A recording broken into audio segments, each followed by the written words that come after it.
భాగ్యనగరాన్ని వరుణుడు వీడటం లేదు. హైదరాబాద్లో వర్షం కుమ్మేస్తోంది. సాయంత్రం సమయానికి ఒక్కసారిగా వాతావరణం చల్లబడిపోయి భారీ వర్షంగా మారిపోయింది. బంజారాహిల్స్, జూబ్లీహిల్స్, ఎస్ఆర్ నగర్, పంచాగుట్ట, అమీర్పేట్, ఫిలిం నగర్, సనత్ నగర్ తదితర ప్రాంతాల్లో భారీ వర్షం పడుతోంది. నగరంలోని పలు చోట్ల ఉరుములు, మెరుపులతో కూడిన భారీ వర్షం పడుతోంది. దాంతో ట్రాఫిక్ కు తీవ్ర అంతరాయం ఏర్పడింది. ఎక్కడికక్కడే ట్రాఫిక్ నిలిచిపోయి వాహనదారులు ఇబ్బందులు పడుతున్నారు. ప్రధానంగా సోమాజిగూడ నుంచి పంచాగుట్ట వైపు భారీగా ట్రాఫిక్ స్తంభించిపోయింది. నగరంలో చాలా చోట్ల ఇదే పరిస్థితి కనిపిస్తుంది. లగ్డికపూల్, నాపల్లి, అసెంబ్లీ ప్రాంతాల్లో సైతం భారీగా ట్రాఫిక్ నిలిచిపోయింది.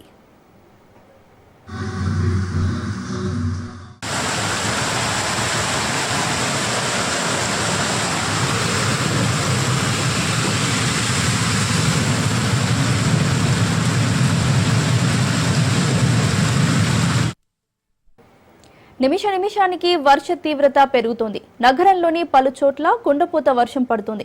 మరో 2 గంటల పాటు భారీగా వర్షం పడే అవకాశం ఉందని విపత్తుల నిర్వహణ సంస్థ తెలిపింది. దాంతో అధికార యంత్రాంగం అప్రమత్తమైంది.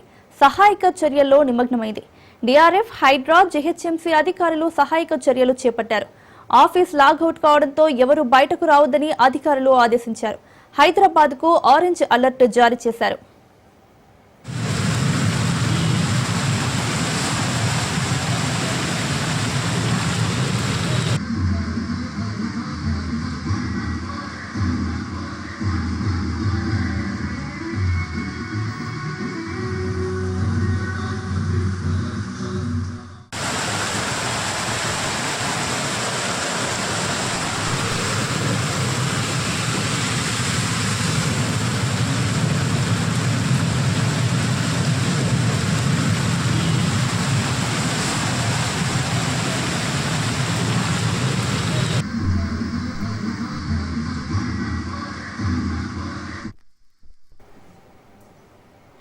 సూర్యాపేట జిల్లా పాలకీడు దక్కన్ సిమెంట్ ఫ్యాక్టరీలో ఉద్రిక్తత చోటు చేసుకుంది.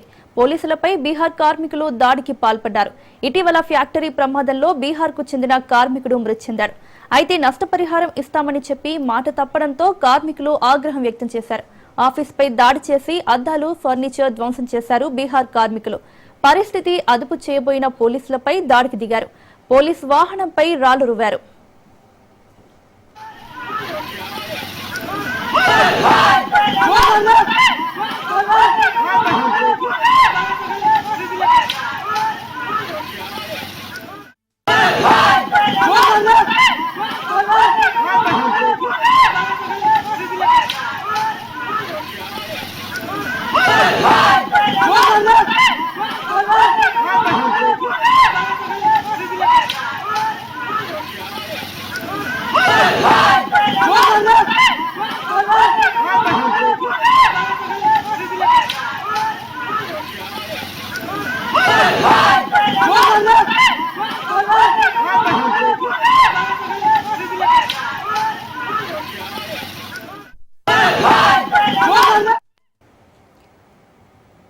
ఏపీ అసెంబ్లీలో సీఎం చంద్రబాబు నాయుడు మాట్లాడుతున్నారు. లైవ్ చూద్దాం. అవన్నీ ప్రమోట్ చేస్తాం. ఇంకొక పక్క ఎక్స్పోర్ట్స్ ని ఇది చేయడం కోసం మీరు చెప్పినట్టు అందరితో చాలా సార్లు మీటింగ్లు పెట్టాం. నిన్న కూడా నేను పీయూష్ గోయల్తో మాట్లాడాను. దే ఆర్ ఇన్ డిస్కషన్ ఇద్దాం. తప్పకుండా అక్వా రైతుల్ని ఆదుకోవడానికి ఈ ప్రభుత్వం ఎన్ని ప్రయత్నాలు చేయాలనో అన్ని ప్రయత్నాలు చేస్తామని చెప్పి మీకు నేను హామీ ఇస్తున్నా. ఇది ఇప్పుడే రవికుమార్ కూడా కొన్ని చెప్పారు. అవన్నీ కూడా ఏవైతే ఉన్నాయో మీరు చెప్పిన టెక్నాలజీస్ అన్నీ కూడా వాడుతున్నాం. ఇంకా ఓన్లీ మేము చేయలేని పని ఏంటంటే మేము చెప్పినా దాన్ని లాస్ట్ మైల్లో తీసుకుపోవడానికి కొన్ని ప్రయత్నాలు చేస్తున్నాం తప్ప. అందుకే ఫైనల్గా లింక్ కూడా పెట్టాను. మీరు ₹50 కరెంట్ ఛార్జీలు కావాలంటే కంపల్సరీగా రిజిస్ట్రేషన్ చేసుకోండి. రెండోది, ఒక్కసారి రిజిస్ట్రేషన్ చేసుకున్నాక ప్రతి ఒక్కటి సర్టిఫికేషన్, ట్రేసబిలిటీ చేస్తాం. ఏ ఒక్క వ్యక్తి వల్ల ఇండస్ట్రీ దెబ్బతినడానికి వీలు లేదు అనే విధంగా మనం ముందుకు పోతున్నాం. దానికి ప్రాధాన్యత ఇస్తామని చెప్పి తెలియజేసుకుంటూ, ఇప్పుడే ఆంజనేయులు గారు చెప్పినట్టు నేచురల్ ఫార్మింగ్ నేను ఇప్పటి నుంచో మాట్లాడుతున్నా. ఈరోజు రేపు రాబోయే రోజుల్లో మీరు చూడబోతే హెల్త్ కూడా, ప్రివెంటివ్ హెల్త్ కూడా మనం పోతున్నాం. ఇవన్నీ పోయినప్పుడు ఫెర్టిలైజర్స్ తగ్గించకపోతే మాత్రం ప్రమాదం వస్తుంది. అదే సమయంలో ఏ రైతుకు నష్టం లేకుండా చేసే బాధ్యత ప్రభుత్వం తీసుకుంటాం. వారు కూడా సహకరించాల్సి కోరుకుంటూ మైక్రో ఇరిగేషన్ దేశంలోనే నెంబర్ 1 ఉన్నాం. 11 లక్షల హెక్టార్లు మైక్రో ఇరిగేషన్ ఉండే ఏకైక రాష్ట్రం, నెంబర్ 1 రాష్ట్రం మన రాష్ట్రం. మీరు అన్నట్టు మీ యొక్క పల్నాడులో కూడా పెద్ద ఎత్తున ఇస్తాం, దాని గురించి పెద్ద ప్రాబ్లం లేదు.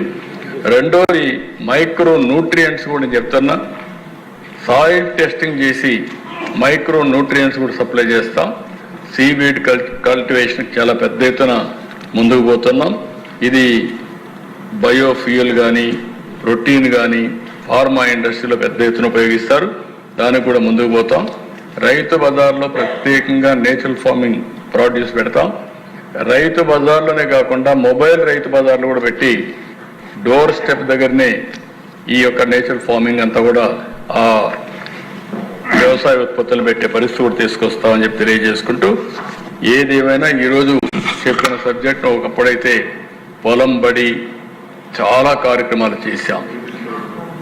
పొలం పిలుస్తుంది రా అని ఇలాంటి చాలా కార్యక్రమాలు పెట్టి క్షేత్రస్థాయిలోనే రైతాంగంతో మాట్లాడి సమస్యల పరిష్కారం చేశాం.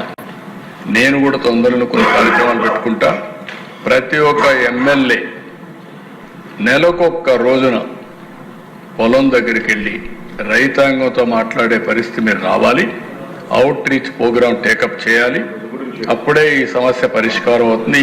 ఈ నెల నుంచే మనందరం అక్టోబర్ నుంచి కంపల్సరీగా నెలకొక్కసారి కార్యక్రమాలు ఇస్తాం. రైతుల దగ్గరికి వెళ్తాం, అక్కడే మాట్లాడతాం, వాళ్ళ సమస్యలు వింటాం, సమస్య పరిష్కారం చేసి రైతాంగాన్ని ఏ విధంగా ముందుకు తీసుకుపోతా చెప్పి తెలియజేసుకుంటూ, ఏ ఒక్క రైతుకు ఇబ్బంది లేకుండా చేసే బాధ్యత మనది. దీనికి రైతాంగం కూడా పూర్తిగా సహకరించి, ఎందుకంటే 35% నేషనల్ యావరేజ్ వ్యవసాయంలో వచ్చే జిఎస్టిపి 18%, మంది 35%. దేశ ఆవరేజ్లో డబుల్ మన దగ్గర నుంచి వస్తుంది, అంటే 2 వ్యవసాయం ఉంది. దీన్ని లాజికల్గా తీసుకుపోవాల్సిన అవసరం ఉంది. అన్ని విధాల ప్రయత్నం చేస్తామని తెలియజేసుకుంటూ ఈ అవకాశాన్ని ఇచ్చిన మీకు మనస్ఫూర్తిగా ధన్యవాదాలు. ఈరోజు నేను చెప్పిన విషయాలు ఎమ్మెల్యేలు అర్థం చేసుకోవాలి. ఇది ప్రతి రైతుకు అర్థమయ్యే విధంగా మీరు చెప్పి రైతుల్ని సమాయత్తం చేసి అందరం కలిసి వ్యవసాయాన్ని లాభసాటిగా తయారు చేసే వరకు, నేను కూడా ఒక రైతు కుటుంబంలో పుట్టాను. వ్యవసాయం అంటే తెలిసిన వ్యక్తిని. మళ్ళీ ఈరోజు హామీ ఇస్తున్నా, నేను పెట్టే శ్రద్ధ వ్యవసాయం పైన పెడతానని.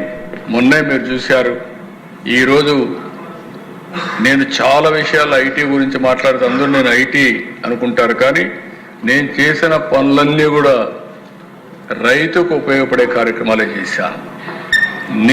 మీరు కింద కానీ, నీరు చెట్టును కానీ, కంటూర్ ట్రెంచెస్ కానీ, వాటర్ కన్జర్వేషన్ కానీ, స్ట్రక్చర్స్ కానీ, రిజర్వాయర్స్ కానీ, కాలువలకు కానీ నేను చేసిన శ్రద్ధ నా రాజకీయ జీవితంలో, నేను ఒక విధంగా చెప్పాలంటే ఎక్కువ సమయం వెచ్చించిందే వ్యవసాయానికి సంబంధించిన సాగునీటి రంగం. దాన్ని లాజికల్గా సాగునీటి సంఘాన్ని తీసుకెళ్ళగలిగాం. ఇప్పుడు వ్యవసాయ రంగాన్ని కూడా లాజికల్గా తీసుకెళ్ళి ప్రతి ఒక్క రైతు ఇబ్బంది లేని పరిస్థితిలో వ్యవసాయ ఉత్పత్తుల వరకు లింక్ కూడా చేయగలిగితే ఇది గేమ్ చేంజర్ అవుతుంది. తప్పకుండా చేస్తామని చెప్పి తెలియజేసుకుంటూ, అక్టోబర్ నుంచే యాక్షన్ ప్లాన్ తయారు చేస్తాం. అందరం కలిసి సమిష్టిగా పనిచేసి వ్యవసాయ భాగ్యనగరాన్ని వరుణుడు వీడటం లేదు. హైదరాబాద్ లో వర్షం కుమ్మేస్తోంది. సాయంత్రం సమయానికి ఒక్కసారిగా వాతావరణం చల్లబడిపోయి భారీ వర్షంగా మారిపోయింది. బంజారా హిల్స్, జూబ్లీ హిల్స్, ఎస్ఆర్ నగర్, పంజాగుట్ట, అమీర్పేట్, ఫిలిం నగర్, సనత్ నగర్ తదితర ప్రాంతాల్లో భారీ వర్షం పడుతోంది. నగరంలోని పలు చోట్ల ఉరుములు మెరుపులతో కూడిన భారీ వర్షం పడుతోంది. దాంతో ట్రాఫిక్ కు తీవ్ర అంతరాయం ఏర్పడింది. ఎక్కడికక్కడే ట్రాఫిక్ నిలిచిపోయి వాహనదారులు ఇబ్బందులు పడుతున్నారు. ప్రధానంగా సోమాజిగూడ నుంచి పంజాగుట్ట వైపు భారీగా ట్రాఫిక్ స్తంభించిపోయింది. నగరంలో చాలా చోట్ల ఇదే పరిస్థితి కనిపిస్తోంది. లక్డీ కప్పుల్, నాంపల్లి, అసెంబ్లీ ప్రాంతాల్లో సైతం భారీగా ట్రాఫిక్ నిలిచిపోయింది.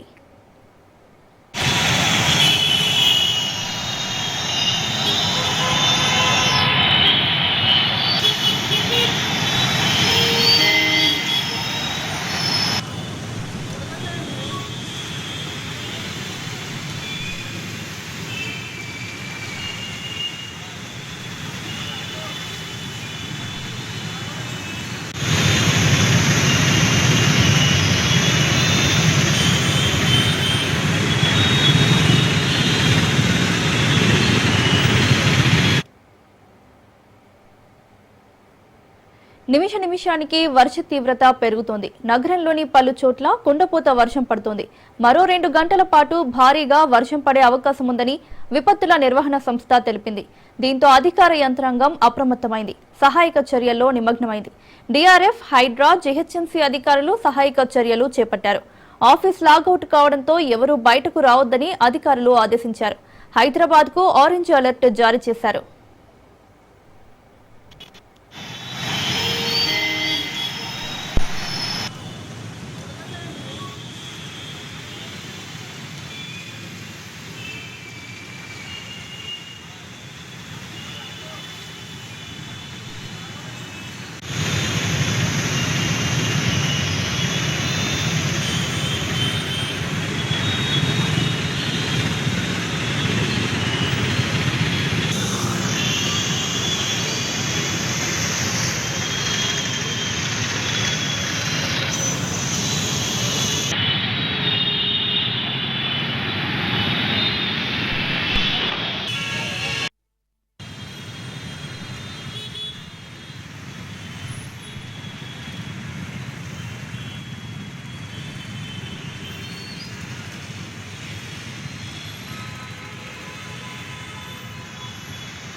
భాగ్యనగరాన్ని వరుణుడు వీడటలేదు. హైదరాబాద్ లో వర్షం కుమ్మేస్తోంది. సాయంత్రం సమయానికి ఒక్కసారిగా వాతావరణం చల్లబడిపోయి భారీ వర్షంగా మారిపోయింది. బంజారాహిల్స్, జూబ్లీహిల్స్, ఎస్ఆర్ నగర్, పంజాగుట్ట, అమీర్పేట్, ఫిలిం నగర్, సనత్ నగర్ తదితర ప్రాంతాల్లో భారీ వర్షం పడుతోంది. దీనిపై మరిన్ని అప్డేట్స్ మా ప్రతినిధి రాజు అందిస్తారు. ఈ రోజు మధ్యాహ్నం నుంచి కూడా ఒక్కసారిగా ఆకాశం మేఘావృతమైంది. మధ్యాహ్నం తర్వాత 4 గంటల తర్వాత హైదరాబాద్లో వర్షం దంచి కొడతా ఉంది. ఇప్పుడే కొద్దిసేపు క్రితమే కొద్దిగా వర్షం తగ్గుముఖం పడతా ఉంది కొన్ని ఏరియాల్లో. ప్రస్తుతం మనం తెలంగాణ సచివాలయం వద్ద తెలుగు తల్లి ఫ్లైఓవర్ కింద ఉన్నాము. సో ఇక్కడ ఒకసారి మనం రోడ్డు పైన చూడొచ్చు వాహనాలు ఏ విధంగా ఇక్కడ బారులు తీరి కనిపిస్తూ ఉన్నాయో. ఎందుకంటే హైదరాబాద్లో చినుకు పడిందంటే చాలు ఇటు రోడ్ల పైనకి రావడానికి ఇటు వాహనాలు వస్తే మాత్రం ఇట బారులు తీరినటువంటి పరిస్థితి మనకు కనిపిస్తూ ఉంది. దీనికి సంబంధించి ఒకసారి మనం ట్రాఫిక్ను చూస్తూ ఉన్నాము. ఎప్పుడైతే సాయంత్రం సమయం కావడంతో ఈ ట్రాఫిక్ సమస్య కూడా ఎక్కువగా ఉంటుంది. ప్రధానంగా ఇప్పుడు అందరూ కూడా ఆఫీసుల నుంచి కావచ్చు, అదేవిధంగా ఇళ్లకు చేరే సమయం కావడంతో సో ప్రస్తుతం అయితే రోడ్లపైన బారులు తీరినటువంటి వాహనాలు మనకు దర్శనమిస్తున్నటువంటి పరిస్థితి కనిపిస్తూ ఉంది. ఈ వర్షం ఇంకా గంట నుంచి 2 గంటల పాటు భారీ వర్షం కురిసే అవకాశం ఉందని చెప్పేసి ఇప్పటికే ఇటు వాతావరణ శాఖ కూడా అలర్ట్స్ జారీ చేస్తూ ఉంది. దీనికి సంబంధించి ఇప్పటికే ఇటు జిహెచ్ఎంసీ, ఇటు హైడ్రా ఇప్పటికే దీనికి సంబంధించి అన్ని ఏర్పాట్లను కూడా పూర్తి చేసిందని చెప్పేసి ఒకవైపు ప్రభుత్వం కూడా చెప్తా ఉంది. దీనికి సంబంధించి ఏదైతే ఇప్పటికే ఇటు కింది స్థాయిలో ఇక్కడ ఏదైతే ఇటు జిహెచ్ఎంసీ సిబ్బంది కావచ్చు, హైడ్రా సిబ్బంది కావచ్చు, క్షేత్రస్థాయిలో ఎప్పటికప్పుడు కూడా పరిస్థితిని చూస్తూ ఉన్నారు. వాళ్ళు ఎక్కడ కూడా వాటర్ స్టాగ్నేట్ కాకుండా చూస్తూ ఉన్నారని చెప్పేసి ఇప్పటికే ఇటు అధికారులు చెప్తా ఉన్నటువంటి పరిస్థితి కనిపిస్తూ ఉంది. సో ప్రస్తుతం మనం ఇక్కడ సెక్రటేరియట్ దగ్గర చూస్తూ ఉన్నాం. ఇక్కడ రోడ్డు మొత్తం ఇక్కడ బ్లాక్ అయిపోయినటువంటి పరిస్థితి కనిపిస్తూ ఉంది.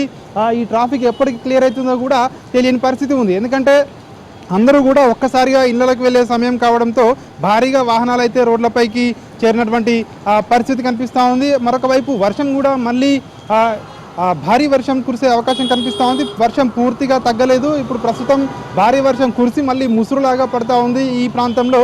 సో మరికొద్ది సేపట్లో మరొక భారీ వర్షం పడే అవకాశం ఉందని చెప్పేసి ఇప్పటికే ఇటు వాతావరణ శాఖ అధికారులు అలర్ట్స్ జారీ చేయడం జరిగింది. మొత్తానికైతే హైదరాబాద్లో వర్షం అయితే దంచి కొడతా ఉన్నటువంటి పరిస్థితి కనిపిస్తూ ఉంది. ప్రధానంగా ఇటు 2-వీలర్ వాహనదారులు కావచ్చు, అదేవిధంగా ఇటు ఇతర వాహనాల్లో వచ్చే వాళ్ళు కావచ్చు, ట్రాఫిక్లో ఇరుక్కొని తీవ్రంగా ఇబ్బందులు పడుతున్నటువంటి పరిస్థితి అయితే మనకు కనిపిస్తూ ఉంది. ఇప్పటికే ఒకవైపు వర్షంతో మరొక వైపు ఇటు ట్రాఫిక్లో 2-వీలర్ వాహనదారులు అయితే తీవ్రంగా ఇబ్బందులు పడుతున్నటువంటి పరిస్థితి కనిపిస్తూ ఉంది. మనం గత కొన్ని రోజులుగా కూడా చూస్తూ ఉన్నాము. తెలంగాణలో ప్రధానంగా మధ్యాహ్నం తర్వాత ఈ వర్షాలు అనేవి కురుస్తూ ఉన్నాయి. దీనికి ప్రధాన కారణము ఒకవైపు బంగాళాఖాతంలో ఆవర్తనం అని చెప్తా ఉన్నప్పటికీ మరొక వైపు క్లౌడ్ బరస్ట్ లాగా కూడా ఈ వర్షాలు పడుతున్నటువంటి పరిస్థితి కనిపిస్తూ ఉంది.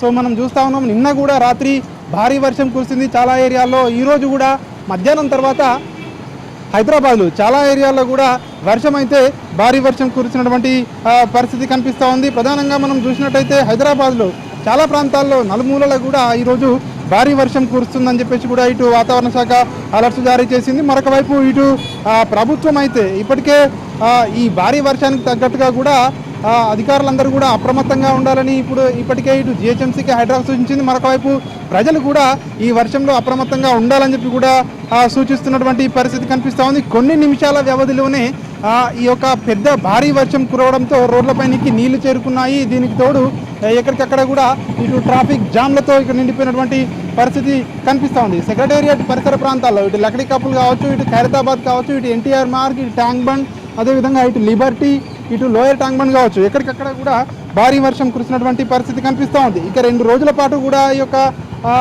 వర్షాలు ఈ విధంగానే కురిసే అవకాశం ఉందని చెప్పేసి ఇప్పటికే పలు జిల్లాలకు కూడా వాతావరణ శాఖ అలర్ట్ చేసింది. ప్రధానంగా హైదరాబాద్లో కూడా ఈ వర్షాలు కురిసే అవకాశం ఉంది, మోస్తరు నుంచి భారీ వర్షాలు కురిసే అవకాశం ఉంది అని చెప్పి ఇటు వాతావరణ శాఖ కూడా అలర్ట్స్ అయితే జారీ చేయడం జరిగింది. మొత్తానికి సాయంత్రం సమయం కావడంతో పెద్ద ఎత్తున అయితే ట్రాఫిక్ జామ్లు అయితే మనకు కనిపిస్తున్నటువంటి పరిస్థితి కనిపిస్తూ ఉంది. ప్రధానంగా ఏదైతే ఇళ్లలోకి వెళ్ళేవారు వాహనదారులు ఒక్కసారిగా రోడ్లపైకి రావడంతో సాయంత్రం సమయం కావడంతో రోడ్లపైన వాహనాలన్నీ కూడా బారులు తీరి ఉన్నటువంటి పరిస్థితి కనిపిస్తూ ఉంది. భారీగా ట్రాఫిక్ జామ్లు అయితే మనకు కనిపిస్తున్నటువంటి సిచ్యువేషన్ కనిపిస్తూ ఉంది.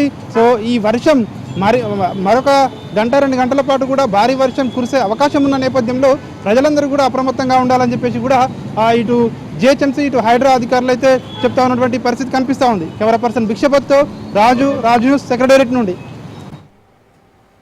రాజీవ్ పార్క్ అభివృద్ధికి 3 కోట్ల నిధులు మంజూరు చేయించారు Congress working president Jagga Reddy. Consultancy, design and architect ప్రతినిధులతో కలిసి రాజీవ్ పార్క్ ను పరిశీలించారు.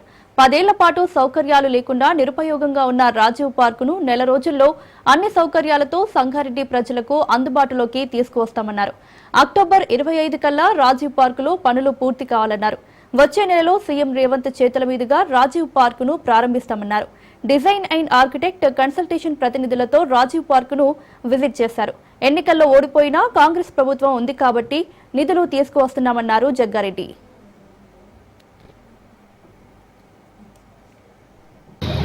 నేను సమైక్య రాష్ట్రంలో 10 సంవత్సరాలు ఎమ్మెల్యేగా ఉన్నా.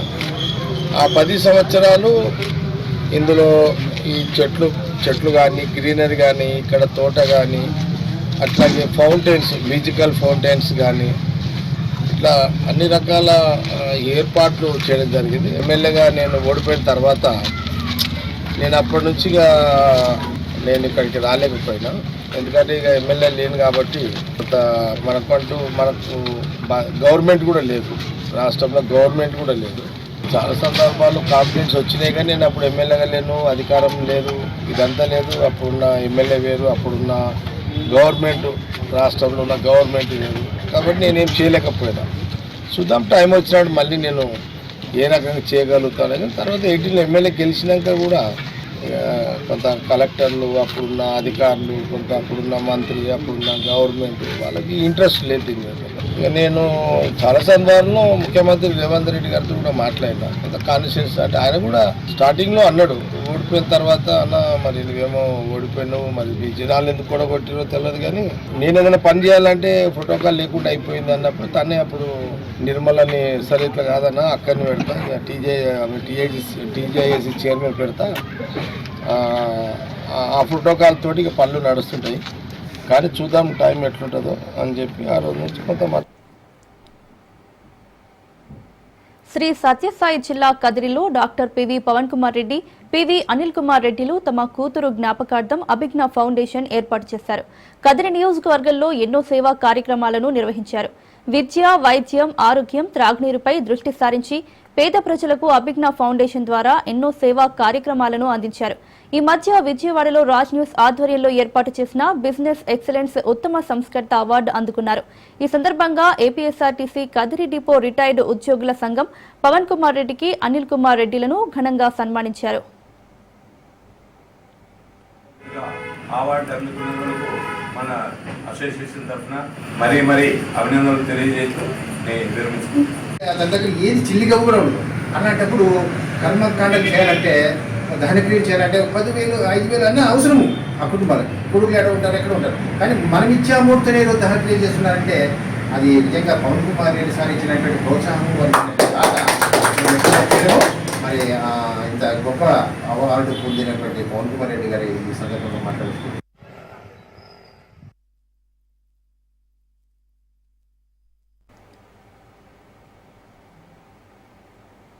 రంగారెడ్డి జిల్లా రాజేంద్రనగర్ బండ్లగూడ జాగీర్ మున్సిపల్ పరిధిలోని సన్ సిటీలో అల్లాకాస్ బట్టల షోరూంను ఘనంగా ప్రారంభించారు. ఈ కార్యక్రమానికి ముఖ్య అతిథులుగా speaker Gaddam Prasad, OG movie heroine Priyanka Mohan, Rajendranagar MLA Prakash Goud హాజరయ్యారు. రిబ్బన్ కట్ చేసి షోరూంను ప్రారంభించి ప్రజలకు అందుబాటులోకి తీసుకువచ్చారు. దసరా, దీపావళి పండుగలు, శుభకార్యాలకు అన్ని రకాల దుస్తులు ఇక్కడ సరసమైన ధరల్లో అందరికీ అందుబాటులో ఉంటాయన్నారు. స్థానిక ప్రజలకు నూతనంగా ప్రారంభమైన ఈ షోరూం మంచి వాణిజ్య కేంద్రంగా మారి ఉపాధి అవకాశాలు కూడా కల్పిస్తుందన్నారు.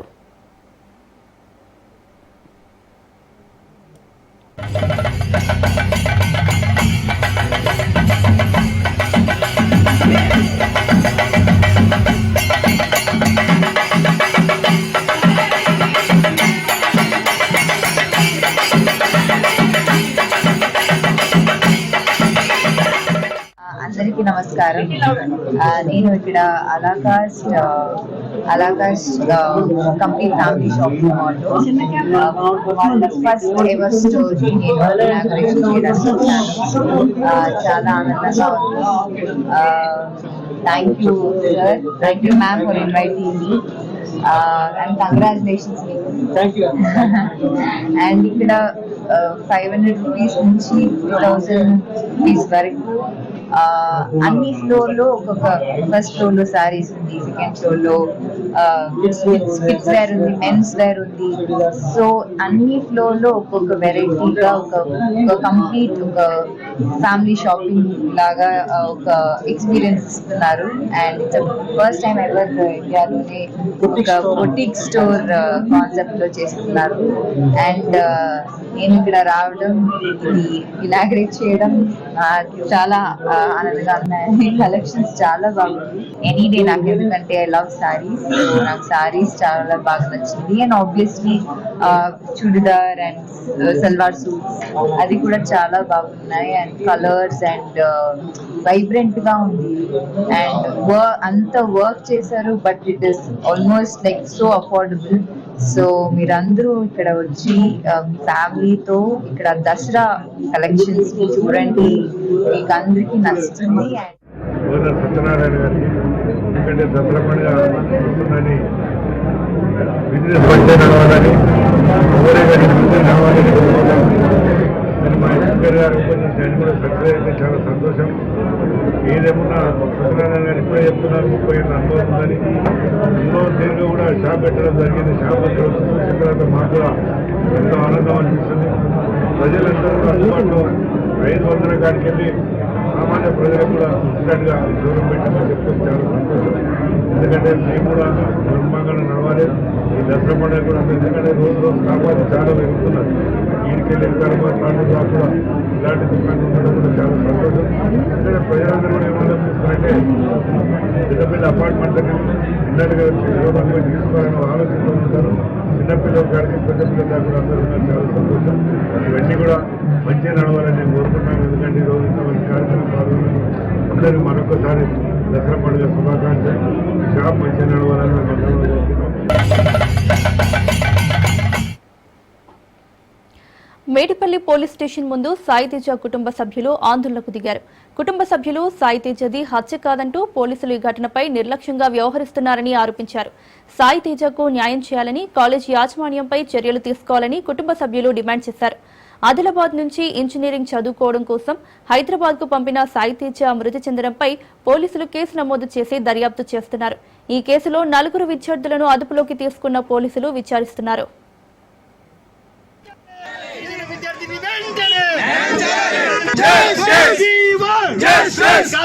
జరుగుతున్న దాడులను వెంటనే విద్యార్థులపై జరుగుతున్న దాడులను మేడ్చల్ జిల్లా సిద్ధార్థ ఇంజనీరింగ్ కాలేజ్లో విద్యార్థిపై ర్యాగింగ్ కలకలం రేపింది. ఈ ఘటన బాధిత విద్యార్థి ఆత్మహత్యకు పాల్పడడం సంచలనంగా మారింది.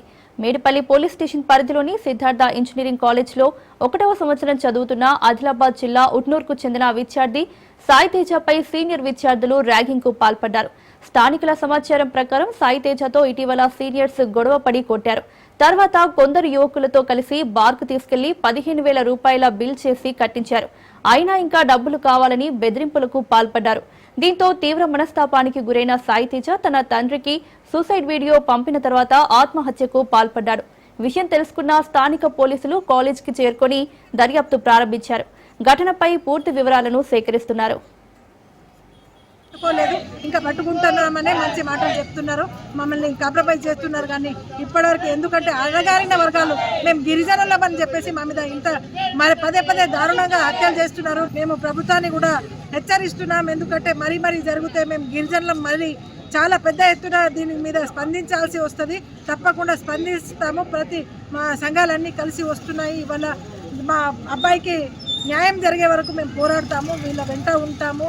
తప్పనిసరిగా వీళ్ళకి ఎక్స్ట్రా ₹1,00,00,000 ప్రకటించాలి. ₹1,00,00,000 ఇవ్వాలి. వాళ్ళ కుటుంబానికి ఒక ఉద్యోగం ఇవ్వాలి. ఎందుకంటే కూలీనాలు చేసుకొని రూపాయి కూడబెట్టుకొని అబ్బాయిని చదివిస్తుంటే ఈ భయభ్రాంతులు చేసేలాగా ఇవాళ వాతావరణం ఇవాళ ఎలాగైతే పిల్లలు సిటీకి పంపించాలా వద్దా అని భయపడుతున్నారు. మా డిస్టిక్లోనే పదే ఇది చాలాసార్లు మా డిస్టిక్ పిల్లలను హత్య చేయడం చాలాసార్లు అయిందండి. ఇంకోసారి ఇలా జరగకుండా ప్రభుత్వం కూడా నియంత్రణ చేయాలని మేము కోరుకుంటున్నాం. मंडलागी स्कूल को 4-5 जबर अన్నాను ఒక మండర అడ్డర మారేచే ఒక పిసాలే రేజ్ మార్కంతి మన్ అచరాగro कोनी बा कोनको चिन्ना बाबा नाकचे उम्मन मारो बकंबा मंदिर लागे जो पिसा मारे मांगरेज मार्కంతి ముంబల్ జారో జుబా వచ్చేని వచ్చే. నెల్లూరులో భారీగా రేషన్ బియ్యాన్ని పట్టుకున్నారు పౌర సరఫరాల శాఖ అధికారులు. నవలాకుల తోట దగ్గర 5 లారీల్లో తరలిస్తున్న బియ్యాన్ని సీజ్ చేసి రూరల్ పోలీసులకు అప్పగించారు. అయితే అసలు అవి రేషన్ బియ్యమా కాదా అనే దానిపై మాత్రం క్లారిటీ లేదు. కాసేపట్లోనే మాట మార్చిన అధికారులు రేషన్ బియ్యం అవును కాదో ల్యాబ్ టెస్ట్ తర్వాత ధృవీకరిస్తామని చెప్పారు. ఈ విషయం తెలిసి అధికారుల తీరుపై Nellore rural MLA Kotamreddy Sridhar Reddy serious అయ్యారు. అలసత్వం వహిస్తే కఠిన చర్యలు ఉంటాయని హెచ్చరించారు.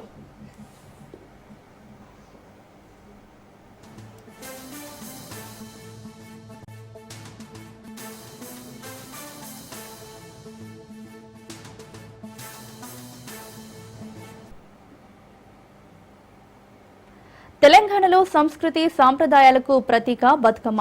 9 రోజుల పాటు సాగే ఉత్సవంలో ఆడబిడ్డలందరూ పాల్గొంటున్నారు. నిజాంపేట్ మున్సిపల్ పరిధిలోని ప్రగతి నగర్ నందవనం పార్కులో ఏర్పాటు చేసిన బతుకమ్మ ఉత్సవాల్లో ఆడపడుచులు, పిల్లలు, మహిళలు పాల్గొని కోలాటం, నృత్యాలు, ఆటలు, పాటలతో పండుగ సంబరాలను ఘనంగా జరుపుకున్నారు.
రంగారెడ్డి.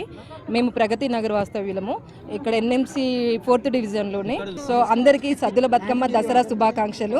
సో ఇక్కడ మేము ఎంగిలి పూల బతుకమ్మ చేసుకుంటున్నాము. సో మొదటి రోజు కావడం వల్ల ఎంతో జనాలతోటి అంగరంగ వైభవంగా 4th డివిజన్ వాస్తవ్యులు చాలా బాగా ఆర్గనైజ్ చేశారు. అందరికీ చాలా థ్యాంక్ యూ. బతుకమ్మ పండుగ తెలంగాణ ఆడపడుచులందరికీ చాలా ఇష్టమైన పండుగ. ఎందుకంటే దేవుళ్ళనే మనం పూలతోటి పూజిస్తాం. అట్లాంటిది పూలను దేవతలాగా కొలిచే పండుగ ఈ బతుకమ్మ పండుగ. అందుకే తెలంగాణ ఆడపడుచులందరికీ ఈ బతుకమ్మ పండుగ అంటే చాలా ఇష్టం. 9 రోజులు రకరకాల పూలతోటి బతుకమ్మను పేర్చి ఆమెను రకరకాల పాటలతోటి ఆటలతోటి ఆమెను 9 రోజులు ఇంట్లో ఆడపిల్లనైతే ఎంత మంచిగా చూసుకుంటామో అట్లా చూసుకొని 9వ రోజు మళ్ళీ వచ్చే సంవత్సరం రా అమ్మ అని చెప్పి మళ్ళీ వాళ్ళ అత్తగారింటికి అప్పచెప్పినట్టు పంపించి ప్రాపర్ కానీ హైదరాబాద్కి షిఫ్ట్ అయ్యాము. కానీ ఇక్కడ చూసినన్ని రోజులు సాంప్రదాయం అసలు తగ్గిపోతుంది. సాంప్రదాయం అనేది అసలు ఎక్కడ కనిపించట్లేదు. సో ఈరోజు బాగా కనిపిస్తుంది. అందరు కళ్ళ పండుగలాగా ఉన్నది. 9 రోజులు బతుకమ్మను చాలా బాగా చేస్తున్నారు ఇక్కడ హైదరాబాద్లో. తెలంగాణ వచ్చాక చాలా డెవలప్ అయ్యి చేశారు. సో చాలా బాగా అనిపిస్తుంది. తెలంగాణలో ప్రసిద్ధి చెందింది అని ఈ రోజే అనిపిస్తుంది ఈ తెలుగు సాంప్రదాయాలను చూసి. నిర్మల్ జిల్లాలో దేవి శరన్నవరాత్రులు అంగరంగ వైభవంగా జరుగుతున్నాయి. సిరిగిరి దుర్గామాత ఆలయంలో మొదటి రోజు అమ్మవారు బాల త్రిపుర సుందరీదేవి రూపంలో దర్శనమిచ్చారు. పట్టణ శివారులో పచ్చని ప్రకృతి మధ్య కొలువైన అమ్మవారిని దర్శించుకోవడానికి భక్తులు భారీగా తరలివచ్చారు. అటు భవానీ మాలధారుల ఓం శక్తి ఓం దేవి స్మరణతో ఆలయ ప్రాంగణం మార్మోగిపోయింది. నందిగుండం ఆలయం నుంచి మరింత సమాచారాన్ని మా ప్రతినిధి శ్రీనివాస్ అందిస్తారు. నేటితోటి దేవి శరన్నవరాత్రులు ప్రారంభమైన అత్యంత వైభవంగా జరుగుతుంది. ఇక్కడ మనం సిరిగిరి పీఠం పై దగ్గర నందిగుండ ప్రసన్న దుర్గామాత ఆలయం దగ్గర ఉన్నాం. ఇక్కడ వేల సంఖ్యలో భక్తులు మాలధారణ చేస్తున్నారు.